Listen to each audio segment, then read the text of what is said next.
अब देखो क्या बोल रहा, a sum become 2.5 times of itself in 5 year under the simple interest in how many year, इस साल साल पूछ दिया है, become 5 times itself at the same rate. भाई क्या करोगे, कुछ भी नहीं, बड़ा आसान क्वेश्चन है। देखो हो क्या रहा, एक सम अमाउंट था जो कितना हो रहा है 2.5 टाइम्स इटसेल्फ, 2.5 टाइम्स इटसेल्फ।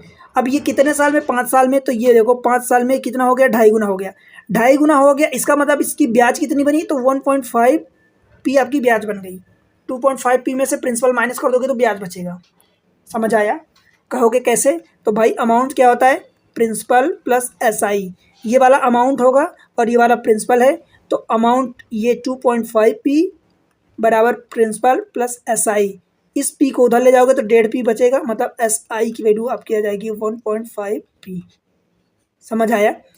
कुछ इतना बड़ा फंडा नहीं है। देखो डायरेक्ट देखना है कि भाई ये अमाउंट होता है, अमाउंट में प्रिंसिपल माइनस कर दोगे तो एसआई आ जाएगा, और एसआई माइनस कर दोगे तो प्रिंसिपल आ जाएगा, बिकॉज अमाउंट जो होता है वो प्रिंसिपल और प्लस एसआई दोनों का सम होता है।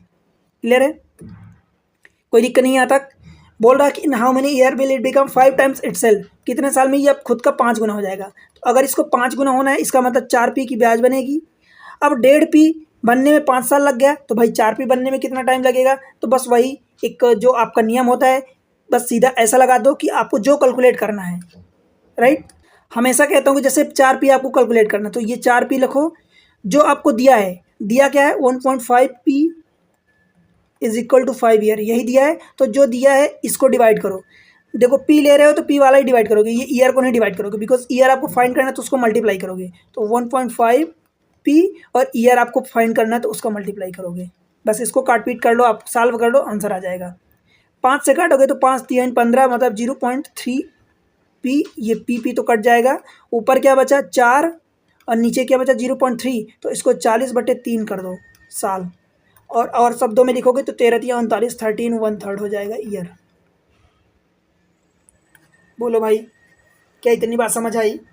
ये तो फिर ये वाला नेक्स्ट स्टेप, ये तो सिर्फ आपको समझाने के लिए है, ऐसा कुछ है ही नहीं जो समझ में ना आए। ठीक है, कहीं भी डाउट हो, तनिक भी डाउट हो तो बेहिचक बताओ। 13 1/3 ईयर बन जाएगा, बताओ भाई।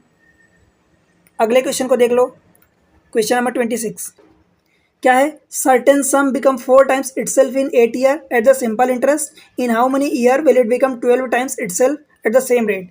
एक निश्चित धनराशि था साधारण ब्याज पर 8 वर्षों में 4 गुना हो जाती है। मान लो वो धनराशि पी है, तो कितनी हो जाती है, 8 वर्षों में 4 गुना हो जाती है। 4 गुना हो जाती है कितने टाइम में भाई, 8 साल में। तो ब्याज कितना बना, 3 पी बना।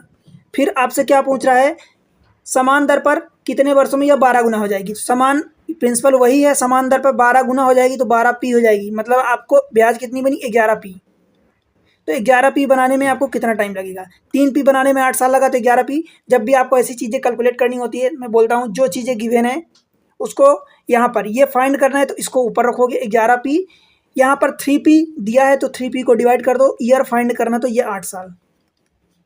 बस 11 8 88, और ये पी कट जाएगा बटे 3, 88 मतलब तो कितना हो जाएगा भाई 27, यहाँ 81, 3 दूनी 6, 28 बचेगा, तो 3 नमा 27 1/3, ये ईयर आएगा 29 1/3। ऑप्शन ए, बताओ बनेगा? कोई प्रॉब्लम तो नहीं है? तनिक भी अगर प्रॉब्लम हो रही है तो बेहिचक बताओ। आगे बढ़ें, चलो अब अगला कॉन्सेप्ट सीखते हैं, एलिगेशन मेथड।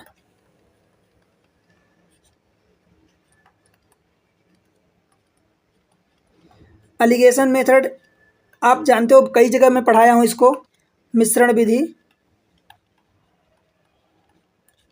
मैं कई जगह इस चीज़ को पढ़ाया हूँ।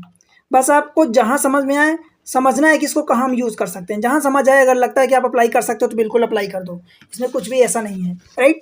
होता क्या है, मैं आपको जैसे बताया हूँ, देखो यहाँ पर अगर बताऊँ तो मान लो एक स्कीम दी है जिसमें R1 का रेट ऑफ इंटरेस्ट है, दूसरे में R2 का है। आप ओवरऑल निकाल लो कि 8% है, ये R ओवरऑल है, ठीक है। तो इनका डिफरेंस इधर लिखोगे, इनका डिफरेंस इधर लिखोगे, तो ये वाला जो आएगा, मान लो यहाँ से डिफरेंस जो भी आया, ये प्रिंसिपल आएगा और ये प्रिंसिपल आएगा इधर का। बात समझ आई क्या? बस यही आपको ध्यान रखना है कि ये रेट और रेट का डिफरेंस इधर आएगा, इसका इधर आएगा, ये वाला जो होगा इनका प्रिंसिपल का रेशियो होगा। प्रिंसिपल मतलब मूलधन का रेशियो। क्यों भाई, समझ पा रहे हो क्या? मूलधन का रेशियो होगा। क्लियर है? समझाता हूँ कैसे। इस चीज़ को आप दूसरे तरीके से भी कर सकते हो क्वेश्चन को, बाकी मैं आपको क्वेश्चन के थ्रू समझाऊंगा। देखो चलो चलते हैं क्वेश्चन को देखते हैं, बेहतर समझ में आएगा। देखो अ सम अमाउंट्स टू, इसका क्वेश्चन का मतलब बहुत अच्छे से समझा करो। जहाँ टू बोलता है कि टू इतना, to something, a sum amounts to 6600, मतलब टू का मतलब ये होता है कि सम ये जाके हो गया है, टू मतलब हो जाता है। मतलब ये कि मान लो पहले पी था, अब जाके टू 6600, तो अब जाके ये 6600 हो गया है। ठीक है? एक बाय होता है, जैसे कहते हैं ना कि बाय, बाय का मतलब ये कि मान लो कि इंक्रीज्ड बाय 500, तो पहले जो भी था उसमें 500 इंक्रीज हो गया, और अगर इंक्रीज टू 500 मतलब पहले जो भी था अब इंक्रीज हो के कितना हो गया है, वो 500 हो गया है। दोनों में अंतर आई होप कि आप समझ पाओगे। तो यहां पर ये चीजें हैं, सम amounts to 6600 in 2 year and 7200 in 4 year at a simple interest. What is the rate of interest per annum? अब इसमें आपको कैलकुलेट करना है। अभी भी इसमें एलिगेशन नहीं लगेगा, एलिगेशन का कॉन्सेप्ट आगे लगेगा, मैं थोड़ा सा पहले बता दिया हूँ। देखो होता कुछ यूँ है कि करना क्या है, देखो सम अमाउंट्स टू, मान लो पहले प्रिंसिपल पी था, अब यहाँ से कितना हो जाता है 6600, कितने साल में, टू ईयर में, 2 साल में 6600 हो जाता है। एंड 7200 इन 4 ईयर, 7200 ये हो जाता है, 7200 ये कितने टाइम में हो जाता है, 4 साल में। तो ये ध्यान रखना कि ये 4 साल कहाँ से नापा जा रहा है भाई, 4 साल कहाँ से काउंट हो रहा। Amounts, the sum amounts to 6600 in 2 year, तो हमने पी से 6600 हो गया 2 साल में, एंड 7200 इन 4 ईयर, तो भाई ये 4 ईयर यहाँ से नापा जा रहा है, तो पी से जाके 7200 हो गया ये 4 साल में। बोलो अगर टोटल यहाँ से देखो पी से यहाँ 2 साल में इतना 6600 हुआ, फिर पी से जाके 4 साल में इतना हुआ, इसका मतलब यहाँ से कितना टाइम लगा, तो यहाँ से 2 ही साल लगेगा ना। क्यों भाई, समझ आया क्या? यहाँ से तो 2 ही साल लगेगा ना। पी से जाके 6600 हुआ 2 साल लगा, पी से जाके 7200 हुआ तो 4 साल लगा, तो 4 साल तो पी से हुआ ना, तो इस 6600 में 2 साल तो पहले लग गया था, यहाँ से 2 साल और लगेगा। क्लियर है? अब पी हमारे पास यहाँ पर हमें पता नहीं है, अननोन है हमारे पास। तो अब बताओ 2 साल में 6600 से 7200 हो रहा, तो ब्याज कितनी बन रही है, 6600 में से 7200 मतलब 600 रुपये की ब्याज बन रही है। कितने टाइम में, 2 साल में। ध्यान देना, ये 2 साल में 600 रुपये की ब्याज बन रही है। तो अब है कौन सा, सिंपल इंटरेस्ट, साधारण ब्याज है, तो ब्याज तो हर जगह समान रेट से बनेगी, तो यहाँ भी 2 साल में 600 रुपये ही ब्याज बनेगी।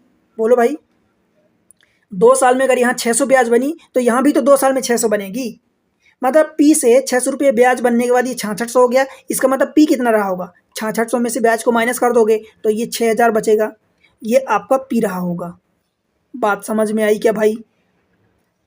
6600, 600 ब्याज बनने के बाद 6600 हुआ, मतलब प्रिंसिपल आपका मूलधन 6000 रहा होगा, 6600 में से ब्याज को माइनस कर दो अमाउंट से, मिश्र धन से, बन गया 6000 आपको प्रिंसिपल हो गया, यानी मूलधन हो गया।